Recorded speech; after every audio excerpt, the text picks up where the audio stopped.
Olá, está começando o Jornal da CUT, Central Única dos Trabalhadores. Foi realizado na semana passada, na Unicamp, em Campinas, o seminário A Terceirização e seus impactos sobre o mundo do trabalho, dilemas, estratégias e perspectivas. Participaram entidades como a CUT, DIEESE, ANAMATRA, além de acadêmicos. O objetivo do seminário foi discutir as consequências da terceirização e traçar estratégias para combater seus efeitos. O seminário foi organizado pelo Fórum Nacional Permanente em Defesa dos Direitos dos Trabalhadores ameaçados pela terceirização. Confira na reportagem do Jornal da CUT.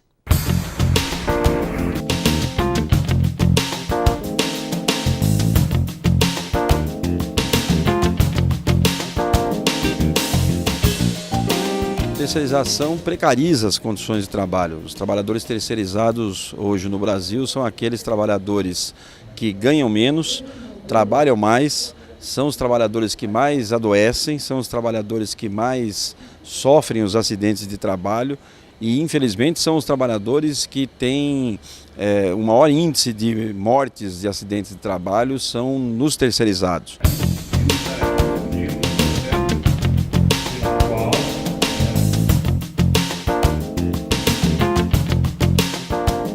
Experiência chinesa, nós verificamos a terceirização em grande dimensão. A nosso modo de ver, a terceirização é resultado das transformações mais amplas nos regimes de produção de bens e serviços, que fazem com que a especialização e a divisão do trabalho cresça.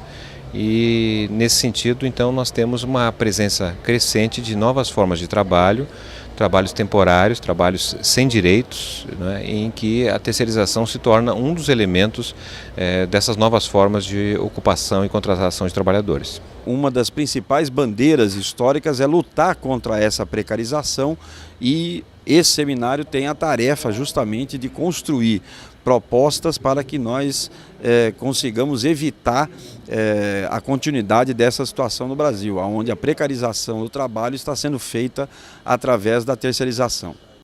Ao final do seminário, foi realizado um debate entre as entidades participantes. Manuel Messias, secretário nacional de Relações do Trabalho da CUT, representou a Central Única dos Trabalhadores na mesa. O Fórum fez esse seminário com dois objetivos.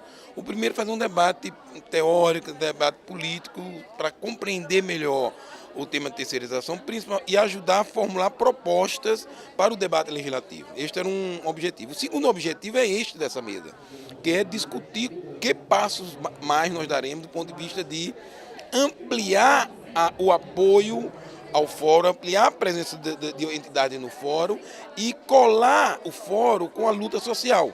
Né? Ou seja, a clareza de que se não houver luta social, luta das categorias, luta das bases, nós não conseguiremos barrar esse projeto de regulamentação da terceirização que está no Congresso Nacional. Essa mesa aponta duas propostas extremamente ricas. A primeira, do ato do seminário na Câmara para debater com a CCJ, e é um momento de a gente tentar criar um quadro favorável internamente na Câmara, e a segunda, a proposta de construir um Dia Nacional de Luta, com paralisações, com atos nos vários estados, com o desafio de fazermos esse Dia Nacional de Luta envolvendo todo o movimento sindical brasileiro. O desafio vai ser ampliar o fórum para o movimento sindical, além da CUT, além da CTB, além da Intersindical, da CGTB, trazer a nova central, trazer as bases da UGT, trazer as bases da Força Sindical. Não pelo fato de ser os dirigentes máximos da Força Sindical da UGT terem manifestado posição favorável ao projeto, nós não devemos deixar de lutar para trazer as suas bases para esse enfrentamento. Há 16 anos, num 17 de abril, a história de luta pela terra no país teria um dos seus mais violentos episódios, o massacre de Eldorado dos Carajás. Um ataque criminoso contra aqueles que lutam por reforma agrária. No dia 17 de abril de 1996, cerca de 1.500 trabalhadores acampados na região decidiram fazer uma marcha exigindo a desapropriação de terras. O protesto incluiu um bloqueio da rodovia BR-155, o que fez com que o governo do estado acionasse a polícia militar para retirá-los do local. A PM do estado obteve ordens de usar força e atirar se considerasse necessário. 21 trabalhadores rurais sem terra foram assassinados no confronto com a polícia. Centenas de homens ficaram feridos e 69 mutilados. Os laudos comprovaram a barbárie, atestando que os trabalhadores sem terra portavam apenas suas ferramentas de trabalho. Até hoje, os responsáveis estão soltos. A partir de 2002, o dia 17 de abril foi oficialmente instituído como o Dia Internacional da Luta pela Terra. O MST promove todos os anos o Abril Vermelho, com atos e protestos em vários estados do país. As ações denunciam barbáries cometidas constantemente contra trabalhadores sem terra. Quem nos fala é João Paulo Rodrigues, coordenador nacional do MST. Nós tivemos aí nos últimos 30 anos mais de 1.600 assassinatos no campo. Desse total, somente 5 mandantes foram condenados. E desses 5 mandantes, só tem 4 na prisão. Ou seja, é vergonhoso como o Estado brasileiro trata essa questão da impunidade.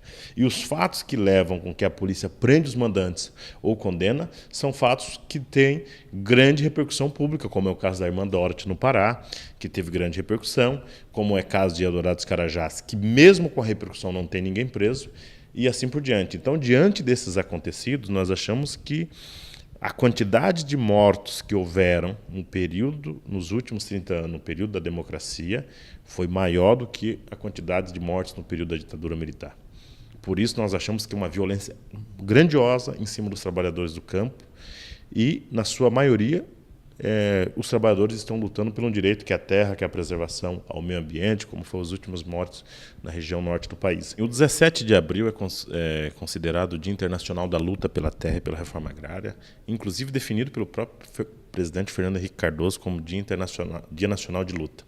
E no caso do MST, nós estamos planejando toda uma semana de mobilizações, que envolve, no dia 17, uma paralisação em todas as rodovias do país. Vai ser uma paralisação simbólica de 21 minutos, que simboliza os 21 mortos em Carajás, vai ser às 8 da manhã.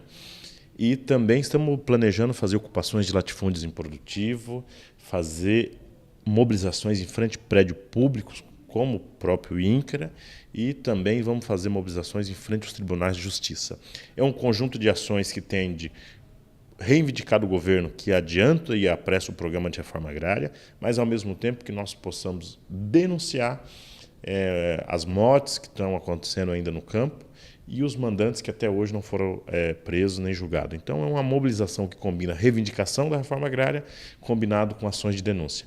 Nós estamos planejando ações nos 24 estados onde o MST está organizado, vai ter muitas ações nas capitais e o principal dessa mobilização é conseguir apoio da sociedade para nós pressionar o governo, pressionar o Congresso Nacional e, ao mesmo tempo, o próprio Poder Judiciário para que dê atenção para os problemas que estão acontecendo no meio rural. Há uma expectativa muito boa, porque nós vamos envolver também outros assuntos que estão na pauta nacional, como o Código Florestal, que está sendo votado no Congresso, a campanha contra os agrotóxicos, que é um tema muito importante, o assunto da Comissão da Verdade. Então, a pauta que está o tema da reforma agrária como principal, mas tem uma série de outras bandeiras que, na nossa avaliação, unifica ações com outros setores. Queremos fazer ações com o movimento sindical no tema das 40 horas e em defesa da industrialização do país, ou seja, há uma agenda muito grande de mobilizações que vão ser feitas em todo o país. O MST está muito animado com a adesão que está tendo das suas bases, dos acampamentos, dos assentamentos, e isso pode dar um salto de qualidade no processo de luta, tendo em vista que é uma semana inteira de atividades que vão ser feitas. A Coordenação dos Movimentos Sociais, CMS, realizou sua 10ª plenária nacional na última quinta-feira. O objetivo foi tratar das estratégias das principais agendas deste ano e estabelecer as próximas ações da Coordenação dos Movimentos Sociais. O Jornal da CUT esteve por lá e falou com Rosane Bertotti, secretária nacional de comunicação da CUT e coordenadora da CMS.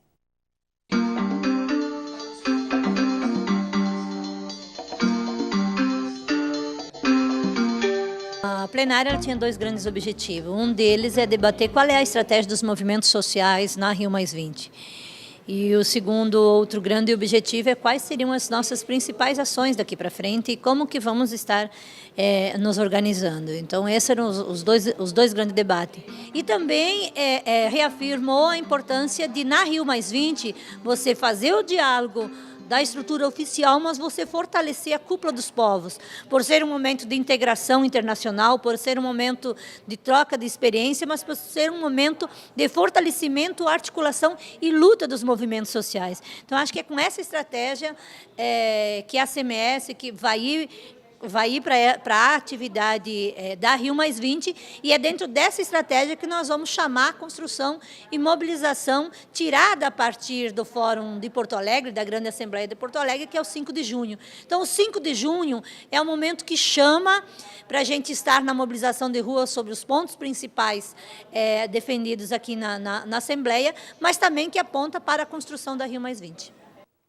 A plenária teve caráter de planejamento e reuniu representantes das entidades que fazem parte da CMS, vindo de várias partes do Brasil. Quando você tem um superávit primário, você tira das áreas sociais, você não investe nas áreas sociais. Isso afeta diretamente as políticas públicas para as mulheres e sobrecarrega o trabalho das mulheres. A gente sabe disso, porque quando não tem uma creche, alguém vai cuidar da criança, a criança não vai sobreviver sozinha. Quando alguém fica doente em casa, ela não fica sozinha, uma mulher tem que ficar para cuidar, então precisa ter políticas públicas. Essa Assembleia que ela foi muito importante para demarcar que é importante o Brasil ter justiça social, justiça ambiental, garantir uma reforma na educação, mas o que está na ordem do dia e prioritário para o movimento social brasileiro é pressionar para mudar a política econômica, para o Brasil pagar menos dinheiro para banco, pagar menos dinheiro para pagamento de dívida externa, investir na educação, investir na saúde, investir nas reformas sociais, que é o que o Brasil precisa para ser uma nação forte. Esse é realmente o objetivo da CMS, fazer com que os movimentos sociais saiam da sua especificidade e passem a abraçar de maneira prioritária, de maneira importante, outros pontos. Nessa semana, o governo cortou 70% do orçamento do INCRA, ou seja, nós vamos ter muita dificuldade nesse ano, e discutir temas mais amplos, como a questão da Rio+20, que é uma atividade importante que vai acontecer em junho, que vai discutir e denunciar como que as grandes empresas transnacionais e o capital financeiro vêm explorando os nossos recursos naturais de forma predatória. Debater as questões do meio ambiente, e elas estão ligadas à produção, ao cotidiano, estão ligadas diretamente com a vida concreta dos trabalhadores, sem dúvida é uma pauta fundamental. Então nós precisamos dar as nossas contribuições, fazer as nossas reflexões, porque com certeza terão algumas características diferentes, dado o fato de sermos lutadores sociais, pessoas que mobilizam a massa social, é sindicalista, é movimento de mulher, é movimento negro, pessoas que somam ao olhar ambiental um olhar social. Então, para nós é fundamental incluir nesse olhar ambiental o olhar social e também o olhar do desenvolvimento, do emprego, de uma vida mais digna para as pessoas. A abertura da plenária contou com a presença de Walter Pomar, da direção nacional do Partido dos Trabalhadores, fazendo uma análise de conjuntura. A crise internacional serviu de base para debates. O tema central dos movimentos sociais é conseguir do Estado brasileiro a ampliação das políticas públicas, das políticas sociais, das políticas de geração de emprego, das políticas de ampliação de salário, ampliação de previdência. Portanto, todas elas só serão atendidas se o Estado brasileiro tiver vontade política e recursos financeiros para atendê-las. Qual é o problema do Estado brasileiro hoje? O problema do Estado brasileiro é que uma grande parte dos recursos que ele colhe na sociedade através dos impostos são transferidos, grande parte é transferida para o setor financeiro, via dívida pública, via títulos, via taxa de juros.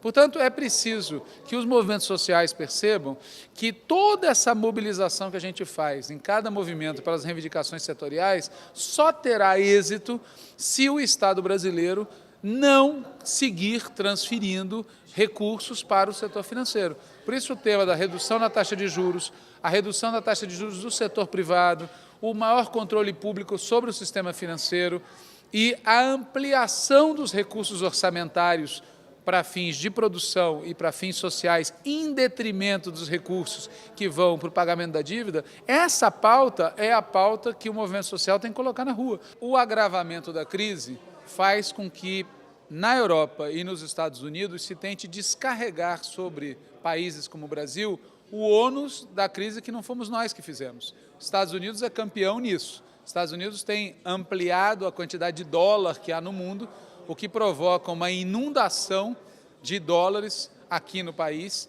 encarecendo os nossos produtos fora do Brasil, barateando os produtos deles aqui e, pior, dinheiro que vem para cá busca de lucrar rapidamente graças à taxa de juros que continua sendo altíssima no Brasil. Então, é preciso, por exemplo, adotar medidas muito mais radicais de redução brutal na taxa de juros e controle de câmbio, sem o que tudo aquilo que a gente está fazendo de positivo vai se desperdiçar frente a ações como essa que eu relatei dos Estados Unidos.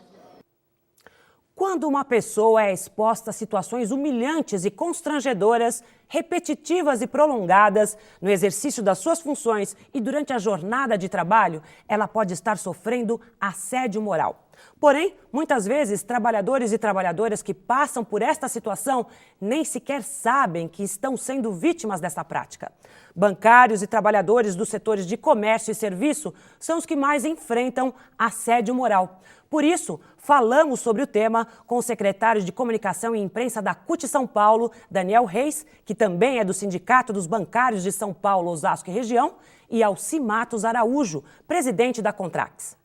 O assédio moral ele é caracterizado principalmente pela cobrança inadequada da prestação de serviços de um trabalhador pela sua chefia.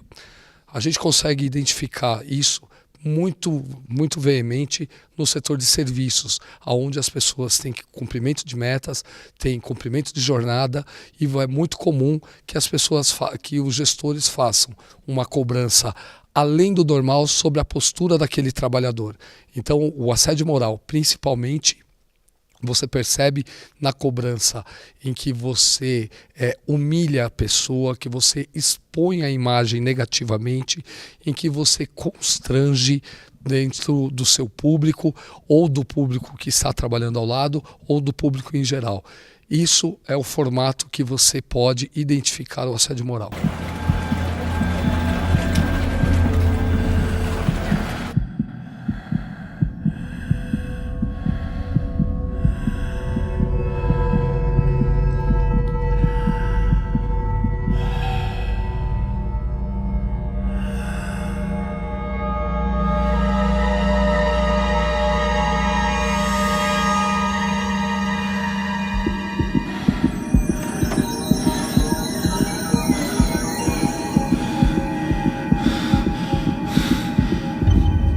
Trabalhadores que estão aí em situações acometidas por esses atos indevidos provocados por gerentes, donos, né, colegas superiores, que fazem o sentimento de humilhação com esses trabalhadores, devem ir ao sindicato, devem ir ao Ministério do Trabalho, devem ir ao Ministério Público, e o sindicato também, assim de posse dessa forma, né, esse conteúdo desse praticamente o testemunho dos trabalhadores, entra com processo na justiça para que essas empresas não façam esses equívocos, esses erros. Então, acho que a gente tenta atuar um pouco nesse sentido. Assédio moral é tema do programa A Gente Discute desta semana. Acesse www.cut.org.br e assista. Na última sexta-feira, a CUT foi mais uma vez às ruas para ouvir a população sobre o fim do imposto sindical. O plebiscito, que teve sua data prorrogada para o dia 15 de junho de 2012, levou suas urnas para a Avenida Paulista, em São Paulo. O plebiscito sobre o fim do imposto sindical foi também lançado em Rondônia, no dia 11 de abril. Participaram do lançamento da campanha e do início da coleta de votos representantes de várias categorias profissionais, como eletricitários, rurais, construção civil, bancário, entre outros. E hoje, dia 17, a CUT Paraíba realiza uma atividade para lançamento do plebiscito. O evento é realizado na sede do Sindicato dos Trabalhadores em Telecomunicações da Paraíba, Sintel, em João Pessoa, e deve contar com a presença de representantes de diversas categorias de trabalhadores e da CUT Nacional.